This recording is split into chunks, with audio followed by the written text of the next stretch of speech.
Hello friends, Gyandeep success point में आपका स्वागत है। आज हम लोग 30 सामान्य ज्ञान के प्रश्न लिए हुए हैं जो आने वाले जो भी प्रतियोगिता परीक्षा है उसके लिए काफ़ी महत्वपूर्ण है। उसी के दृष्टि के अनुसार हम लोग प्रश्न को लिए हैं। जैसे इस प्रश्न श्रृंखला का पहला क्वेश्चन है। इस प्रश्न श्रृंखला का पहला क्वेश्चन को हम लोग ध्यान में देखते हैं। क्वेश्चन है 1908 ईस्वी में बाल गंगाधर तिलक को जेल हुई।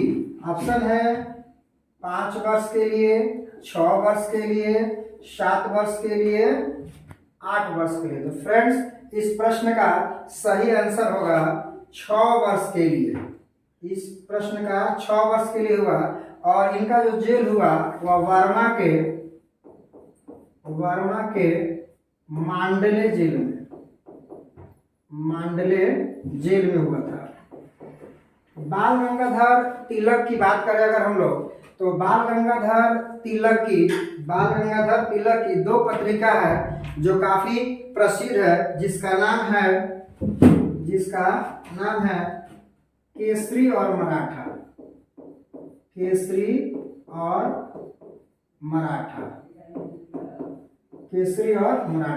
केसरी को इन्होंने अंग्रेजी भाषा में लिखा। इस श्रृंखला का अगला प्रश्न है, उसको हम ध्यान में देते हैं।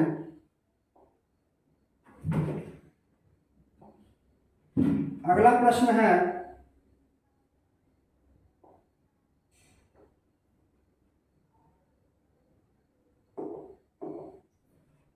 अधिकतर नरमपंथी नेता थे ग्रामीण क्षेत्र से, शहरी क्षेत्र से, दोनों क्षेत्रों से, पंजाब क्षेत्र से। तो इस प्रश्न का सही आंसर होगा शहरी क्षेत्र से। यानी यह क्वेश्चन भारतीय राष्ट्रीय कांग्रेस से संबंधित है। भारतीय राष्ट्रीय कांग्रेस की जब स्थापना हुई तो उस समय जो नरमपंथी थे वे मुख्य रूप से शहरी क्षेत्र से शहरी क्षेत्र से जो भी लोग थे वे बुद्धिजीवी थे, अर्थात पढ़े लिखे लोग थे, उसमें वकील लोग रहते थे। अगर बात करें भारतीय राष्ट्रीय कांग्रेस की, तो भारतीय राष्ट्रीय कांग्रेस की स्थापना 1885 ईस्वी में, भारतीय राष्ट्रीय कांग्रेस की स्थापना 1885 ईस्वी में ए.ओ. ह्यूम द्वारा किया गया। ये भारतीय राष्ट्रीय कांग्रेस के प्रथम सचिव थे। ये भारतीय राष्ट्रीय कांग्रेस के प्रथम सचिव थे। अगर बात करें भारतीय राष्ट्रीय कांग्रेस के प्रथम अध्यक्ष थे तो डब्ल्यू.सी. बनर्जी थे।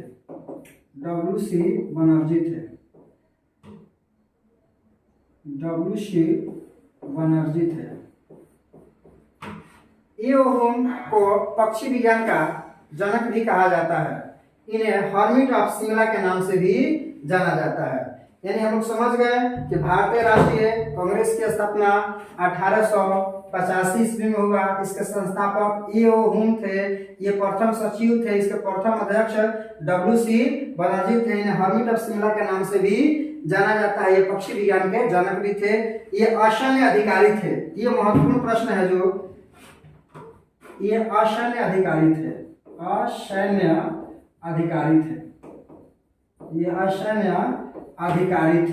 चलिए फ्रेंड्स, श्रृंखला का हम लोग नेक्स्ट प्रश्न को देखते हैं। इस श्रृंखला का नेक्स्ट प्रश्न को हम ध्यान में देते हैं।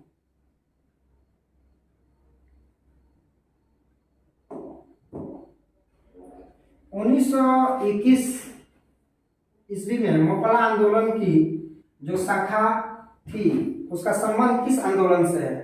अर्थात प्रश्न कहने का मतलब है कि 1921 में जो मोपला विद्रोह या आंदोलन हुआ उसका संबंध किस आंदोलन से है? तो फ्रेंड्स, इसका पहला ऑप्शन है खिलाफत आंदोलन, 1857 की क्रांति, स्वदेशी आंदोलन, असहयोग आंदोलन। तो इस प्रश्न का सही आंसर होगा खिलाफत आंदोलन। यानी मोपला विद्रोह का जो संबंध है वह खिलाफत आंदोलन से है। खिलाफत आंदोलन 1919 ईस्वी में हुआ है, 1919 ईस्वी में हुआ था। मोपला विद्रोह केरल में हुआ, मोपला विद्रोह केरल में हुआ। अगर बात करें 1857 क्रांति की, तो 1857 क्रांति आजादी की पहली क्रांति थी, आंदोलन था। स्वदेशी आंदोलन की बात करें अगर हम लोग, तो स्वदेशी आंदोलन 1905 ईस्वी को हुआ।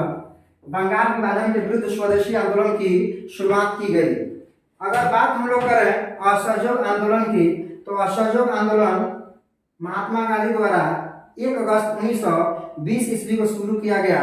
असहयोग आंदोलन प्रथम जन आंदोलन था, क्योंकि इसमें सभी लोगों ने भाग लिया, किसान, मजदूर, महिलाएं सभी लोग ने भाग लिया।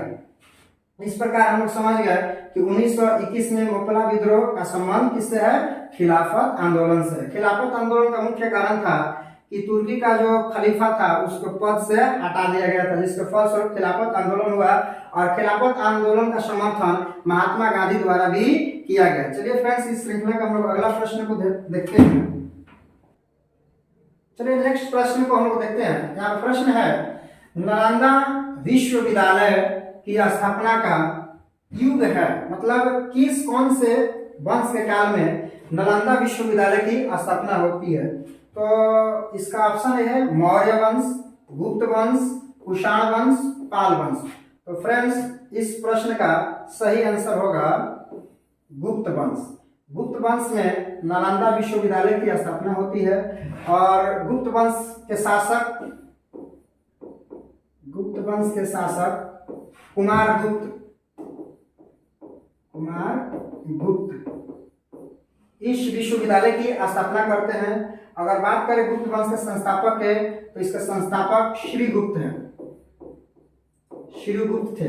इसके संस्थापक श्रीगुप्त थे। मौर्य वंश, अगर बात करें मौर्य वंश, तो मौर्य वंश के संस्थापक चंद्रगुप्त मौर्य थे।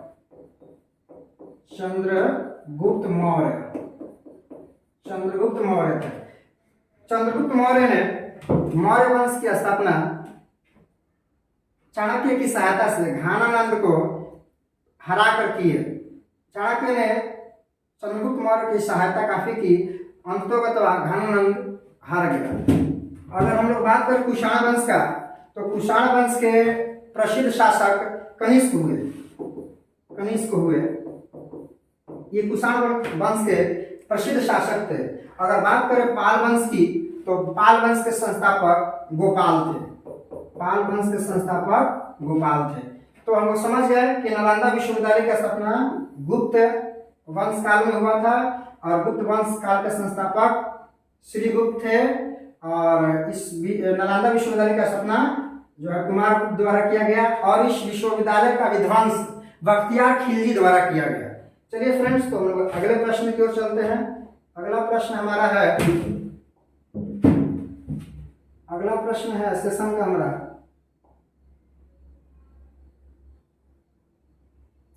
दयानंद सरस्वती द्वारा किस समाज की स्थापना की गई थी? क्वेश्चन है कि दयानंद सरस्वती द्वारा किस समाज की स्थापना की गई थी? ऑप्शन ए है आर्य समाज, प्रार्थना समाज, ब्रह्म समाज और बहुजन समाज।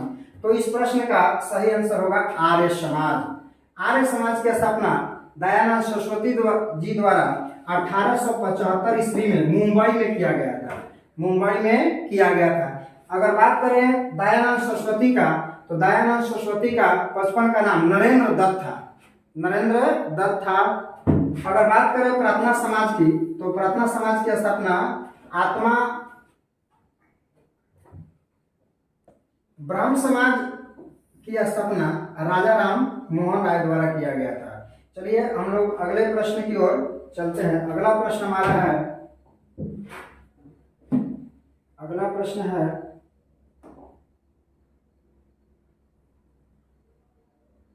ध्यान देंगे। अगला प्रश्न हमारा है माउंट एटना क्या है? यानी प्रश्न पूछा जा रहा है कि माउंट एटना क्या है? एक पर्वत है, एक पठार है, ज्वालामुखी है और पर्वत शिखर है। तो इसका सही आंसर होगा ज्वालामुखी। माउंट एटना एक ज्वालामुखी है जो इटली में है। कहाँ है? इटली में, जो इटली में है। यह ज्वालामुखी कहाँ है? इटली में। चलिए हम लोग नेक्स्ट प्रश्न की ओर चलते हैं। नेक्स्ट प्रश्न हमारा है, नेक्स्ट प्रश्न है सेशन का हमारा। चलिए नेक्स्ट प्रश्न हमारा है भारतीय, नेक्स्ट प्रश्न की ओर हम चलते हैं। तो नेक्स्ट प्रश्न हमारा है भारतीय राष्ट्रीय कांग्रेस के संस्थापक का संबंध मतलब थे वो क्या थे? जो भारतीय राष्ट्रीय कांग्रेस के संस्थापक ये वो थे, वे क्या थे? असैनिक सेवक थे कि वैज्ञानिक थे, सामाजिक कार्यकर्ता थे कि कमांडर थे? तो इस प्रश्न का सही आंसर होगा असैनिक सेवक थे। भारतीय राष्ट्रीय कांग्रेस के संस्थापक ये वो असैनिक अधिकारी थे और ये पक्षी विज्ञान के जनक थे। इन्हें पक्षी विज्ञान का जनक कहा जाता है।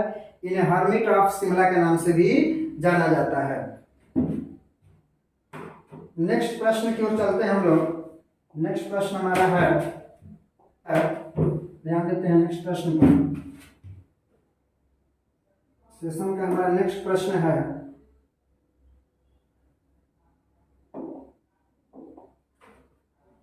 परमाणु के नाभिक में निम्न में कौन सा कण होता है? परमाणु के नाभिक में कौन सा कण होता है? ऑप्शन है प्रोटॉन और न्यूट्रॉन, प्रोटॉन, इलेक्ट्रॉन, सभी। तो परमाणु के नाभिक में बात करें तो प्रोटॉन और न्यूट्रॉन होता है। जैसे यहाँ पर ये मान लीजिए कि कक्षा है, तो यहाँ पर प्रोटॉन और न्यूट्रॉन रहता है।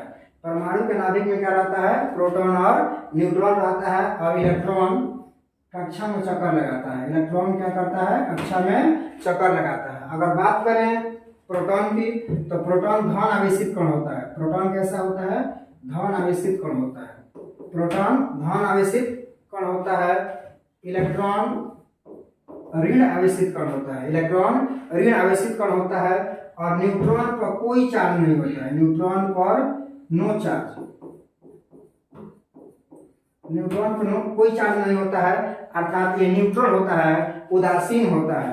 अगर बात करें प्रोटॉन की, तो प्रोटॉन का खोज गोल्डस्टीन द्वारा किया गया, न्यूट्रॉन का खोज जेम्स चैडविक द्वारा किया गया और इलेक्ट्रॉन का खोज जे थॉमस द्वारा किया गया। तो हम लोग समझ गए कि परमाणु के नाभिक में प्रोटॉन और न्यूट्रॉन रहता है और इलेक्ट्रॉन कक्षा में चक्कर लगाता है। नेक्स्ट प्रश्न की ओर हम चलते हैं। सेशन का नेक्स्ट प्रश्न हमारा है, नेक्स्ट प्रश्न हमारा है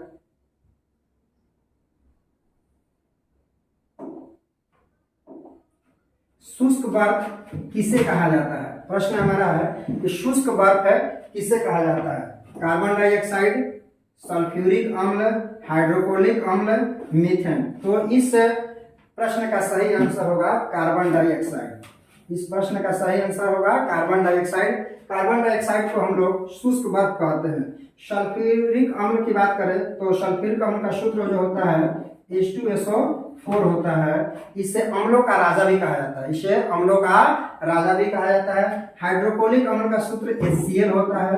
HCl होता है, ये हमारे आमाशय में पाया जाता है, जो भोजन के पाचन में सहायक होता है, रोगाणु को भी मारने का काम करता है। इसका pH मान 1.4 होता है।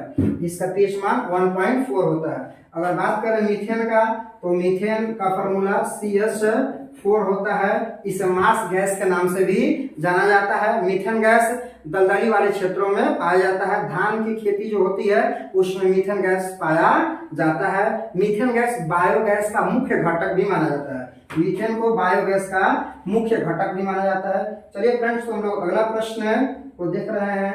हमारा अगला प्रश्न है,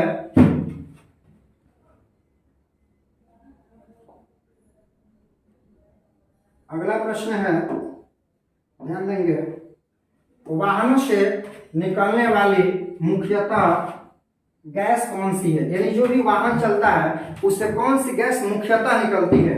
यहाँ पर ऑप्शन है carbon dioxide, carbon monoxide, carbon monoxide. यहाँ पर कर लेंगे carbon monoxide, carbon monoxide, methane और नाइट्रोजन। तो इस प्रश्न का सही आंसर हो जाएगा option number B carbon monoxide. Carbon monoxide को हम लोग दोमघोटू गैस के नाम से भी जानते हैं। इसके सूंघने से उल्टी होने लगती है। अगर बात करें हम लोग कार्बन डाइऑक्साइड की, तो कार्बन डाइऑक्साइड को हम शुष्क बर्फ भी कहते हैं। चलिए हम लोग चलते हैं नेक्स्ट प्रश्न की ओर। हमारा नेक्स्ट प्रश्न हमारा है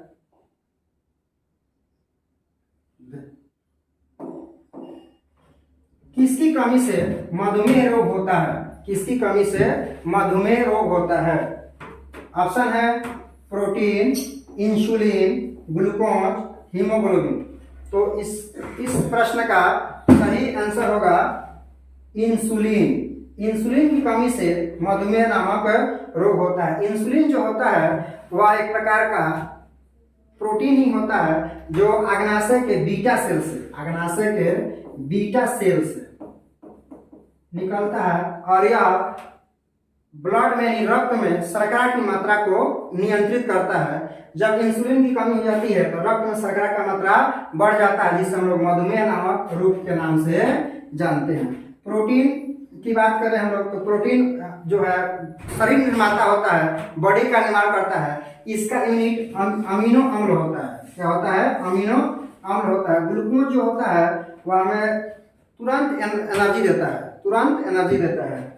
हीमोग्लोबिन के कारण, हीमोग्लोबिन एक प्रकार का प्रोटीन ही होता है जिसके कारण रक्त का रंग लाल होता है। अगर हीमोग्लोबिन ना हो तो रक्त का परिवहन हमारे सभी कोशिकाओं में नहीं होगा।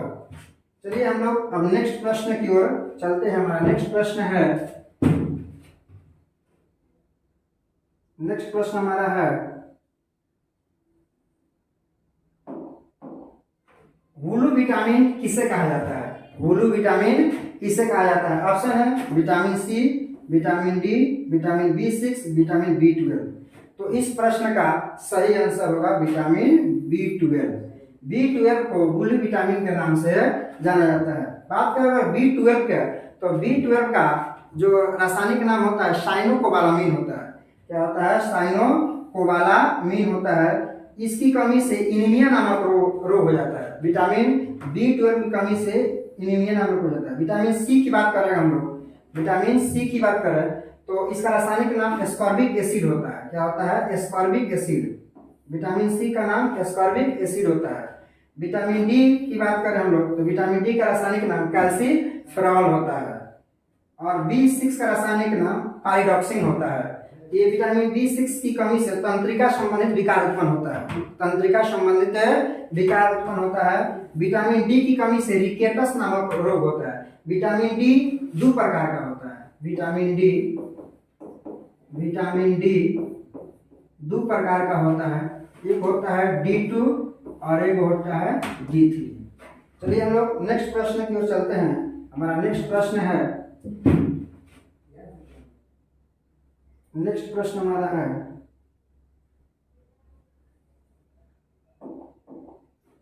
इनमें से कौन संतृप्त हाइड्रोकार्बन है? इसमें हम लोग को संतृप्त हाइड्रोकार्बन बताना है।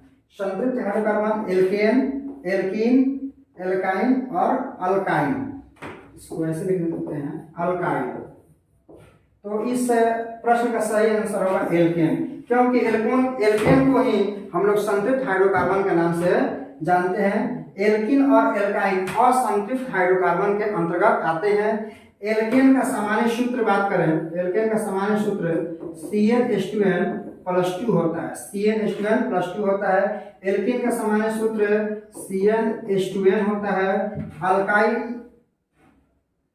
एल्काइन का सामान्य सूत्र CnH2n-2 होता है, और अल्काइल का सामान्य सूत्र CnH2n+1 होता है। चलिए हम लोग नेक्स्ट प्रश्न की ओर चलते हैं। हमारा नेक्स्ट प्रश्न है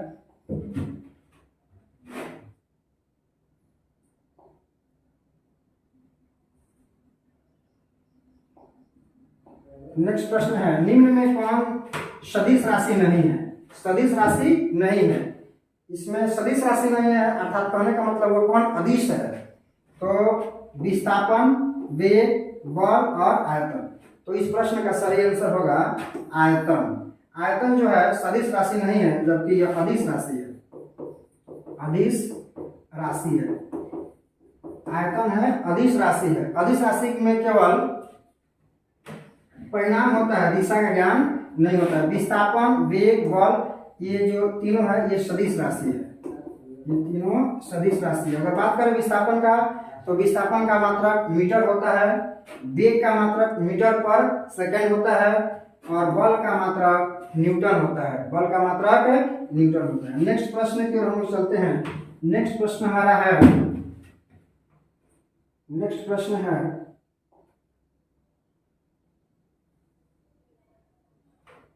अंडाशय का क्या कार्य है? अंडाशय का क्या कार्य है? ऑप्शन है डीएनए का निर्माण, एस्ट्रोजन हार्मोन का निर्माण, प्रोजेस्टेरोन और ये सभी। तो इस प्रश्न का आंसर होगा ये सभी। अंडाशय डीएनए का भी निर्माण करता है, एस्ट्रोजन हार्मोन भी निर्माण करता है, और प्रोजेस्टेरोन हार्मोन का भी निर्माण करता है। चलिए हम नेक्स्ट प्रश्न की ओर चलते हैं। नेक्स्ट प्रश्न हमारा है, नेक्स्ट प्रश्न हमारा है अस्थि से अस्थि के जोड़ को क्या कहा जाता है? अस्थि से अस्थि के जोड़ को क्या कहा जाता है?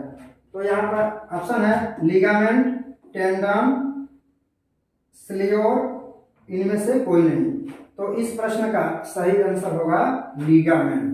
क्या होगा? लिगामेंट। अस्थि से अस्थि के जोड़ को हम लोग लिगामेंट कहते हैं। इसका शॉर्ट है BBL। BBL यानी बोन से बोन को जो जोड़ता है उसको हम लोग लिगामेंट कहते हैं। और टेंडन का होता है BMT यानी बोन से मसल्स को जोड़ता है उसको हम लोग टेंडन कहते हैं। यानी बोन से बोन को जोड़ेगा तो लिगामेंट, और बोन से मसल्स को जोड़ेगा तो टेंडन। चलिए इस सेशन का हम लोग अगला प्रश्न देखते हैं। और अगला प्रश्न हमारा है, अगला प्रश्न हमारा है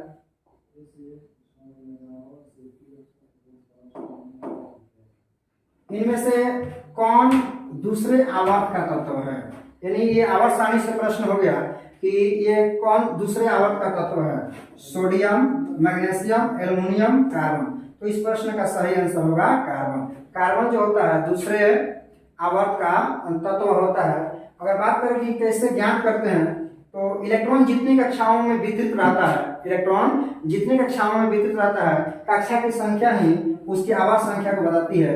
जैसे सोडियम की बात करें तो इसका इलेक्ट्रॉनिक विन्यास KLM पर हम करें तो KLM इसका होगा 281। तो इसका इलेक्ट्रॉन 11 होता है। तो ये 3 कक्षाओं में वितरित हो गया। तो 3 कक्षाओं में वितरित होने के कारण इसकी आवर्त संख्या कितनी हो गई? तो 3 हो गई। उसी तरह मैग्नीशियम का भी 3 होगा, एल्युमिनियम का भी 3 होगा। और कार्बन की बात करें तो कार्बन का 2 कक्षा में होगा, 2 और 4, क्योंकि इसका इलेक्ट्रॉनों की संख्या कितनी होती है? 6 होती है। प्रोटॉनों की संख्या भी 6 होती है। तो इसलिए कार्बन जो है दूसरे आवर्त का तत्व होगा। चलिए नेक्स्ट प्रश्न की ओर हम लोग चलते हैं। नेक्स्ट प्रश्न हमारा है,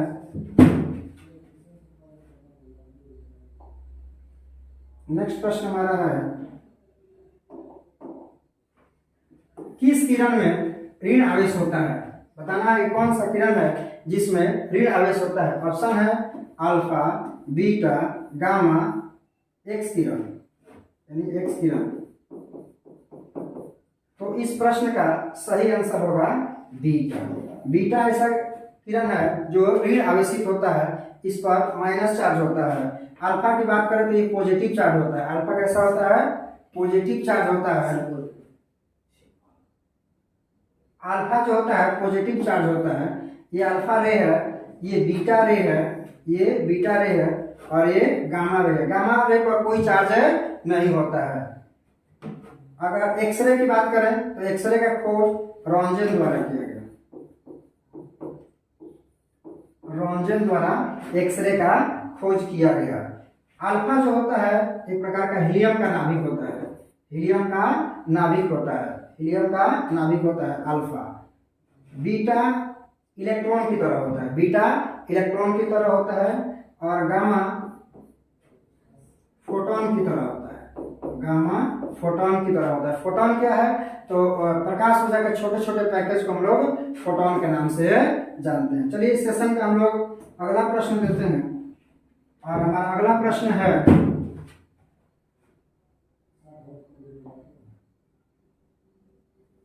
अगला प्रश्न हमारा है तीसरे और चौथे समूह के तत्व का सामान्य गुण है अम्लीय, क्षारीय, अम्लीय और क्षारीय ये सभी। तो इस प्रश्न का सही आंसर होगा ये सभी।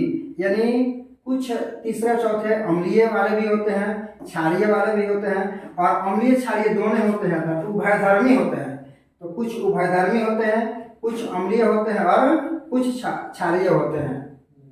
अम्ल का बात करें अगर हम, तो अम्ल का पीएच मान 7 से कम होता है।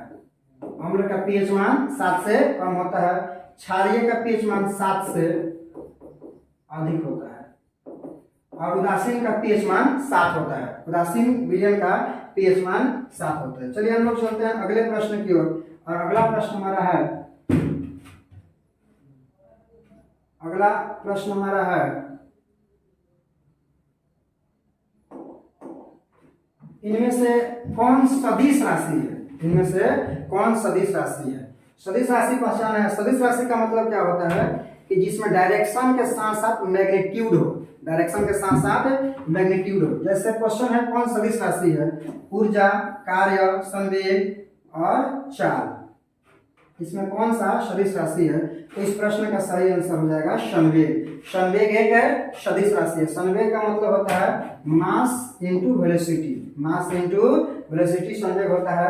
कार्य की बात करें तो कार्य का एसआई मात्रक जूल होता है। कार्य का एसआई मात्रक जूल होता है। ऊर्जा, कार्य और चाल ये सभी अदिश राशि है। ये सभी अदिश राशि है। ऊर्जा, कार्य और चाल ये अदिश राशि है। चाल की बात करें तो चाल का एसआई मात्रक मीटर पर सेकेंड होता है। मीटर पर सेकेंड होता है। मीटर पर सेकेंड होता है। चलिए हम लोग नेक्स्ट प्रश्न की ओर चलते हैं। का अगला प्रश्न है किलोवाट घंटा किसका मात्रक है? यहाँ पर ऑप्शन है विद्युत ऊर्जा का, विद्युत शक्ति का, विद्युत विभवांतर का, प्रतिरोध का। तो किलोवाट घंटा किसका मात्रक है? तो इस प्रश्न का सही आंसर होगा विद्युत ऊर्जा का। विद्युत ऊर्जा का मात्रक किलोवाट घंटा आता है। वाट, किलोवाट घंटा, और घंटा शब्द आता है तो विद्युत ऊर्जा हो जाता है। विद्युत ऊर्जा का मात्रक हो जाता है। अगर बात करें हम लोग विद्युत शक्ति का, तो विद्युत शक्ति का मात्रक वाट होता है। विद्युत शक्ति का मात्रक वाट होता है। इसका अन्य मात्रक की बात करें हम लोग, अन्य मात्रक की बात करें तो इसका अन्य मात्रक किलोवाट तथा मेगावाट होता है। किलोवाट तथा मेगावाट होता है।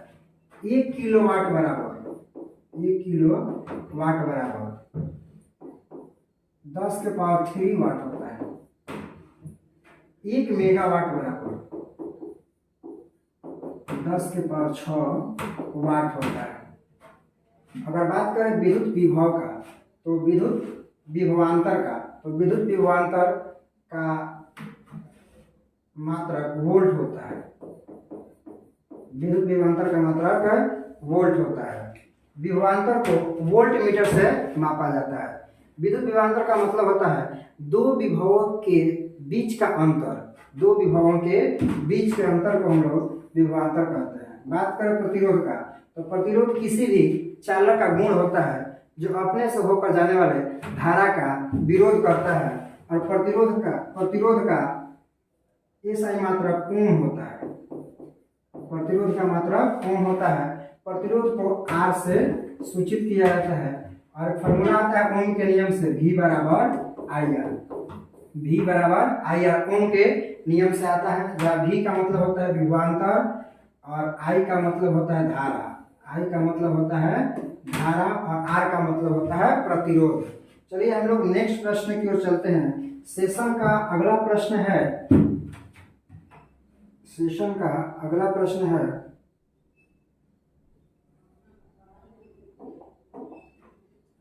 चौकीदारी कर का संबंध किससे है? चौकीदारी कर का संबंध किससे है? ऑप्शन है खिलाफत आंदोलन, सविनय अवज्ञा आंदोलन, असहयोग आंदोलन, दांडी मार्च। तो इस प्रश्न का सही आंसर होगा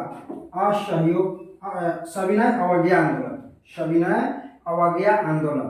अगर बात करें सविनय अवज्ञा आंदोलन की, तो सविनय अवज्ञा आंदोलन की शुरुआत महात्मा गांधी द्वारा 1930 ईस्वी में किया गया। 1930 ईस्वी में किया गया। असहयोग आंदोलन की शुरुआत महात्मा गांधी द्वारा ही 1 अगस्त 1920 ईस्वी को किया गया। दांडी मार्च गांधी जी द्वारा ही 1930 ईस्वी में हुआ। इन्होंने यह यात्रा नमक कानून के विरुद्ध किया। खिलाफत